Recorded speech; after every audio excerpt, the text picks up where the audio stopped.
ছয়টা মৌলিক বিষয়ের উপর যদি আপনি বিশ্বাস রাখেন, এটা হচ্ছে ঈমান। সেটা কি? সাইয়েদনা জিব্রাইল বললেন, ইয়া মুহাম্মদ আখবিরনি মাল ঈমান। ঈমান কারে বলে বলো। আল্লাহর নবী বললেন, আন তুমিনা বিল্লাহ, আল্লাহর উপর ঈমান আনবা।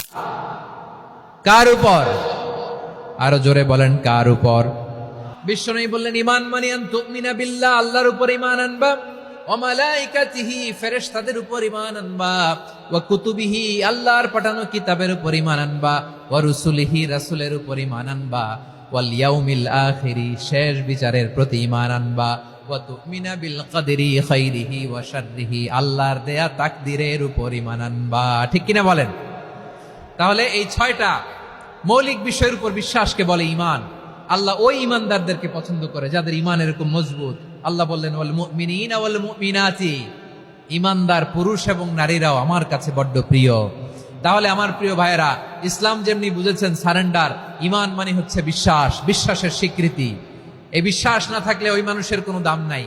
ঈমান ছাড়া নেক আমলের কোনো দাম নাই। ঈমান হলো সংখ্যার মতো, নেক আমল হলো শূন্যের মতো। বুঝে থাকলে উত্তর দেন, ঈমান কিসের মতো? কথা বলে না, বুঝে নাই বোধহয়। ঈমান কিসের মতো?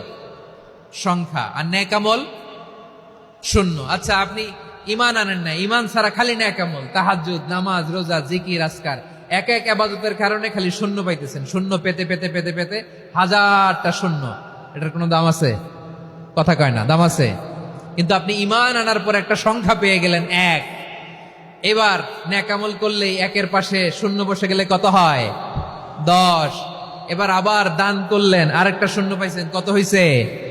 এবার আল্লাহর কোরআনের তেলাওয়াত করলেন, আরেক শূন্য, কত হইছে?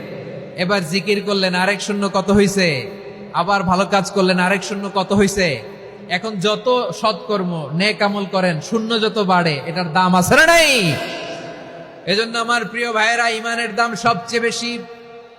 ঈমান হলো সফলতার মাপকাঠি। টাকা যার বেশি সে সফল নয়। এই সমাজে দাপট যার বেশি সে সফল নয়। এই সমাজে খ্যাতি যার বেশি সে সফল নয়। যার হৃদয় ঈমান আছে, বিশ্বাস আছে, সেই সফল। ঠিক কিনা? এজন্য রব্বুল আলামিন বলেন, কদ আফলাহাল মুমিনুনাল্লাযীনা হুম ফি সলাতিহিম খাশিউন, সফল হয়েছে তারা, ঈমান এনেছে যারা।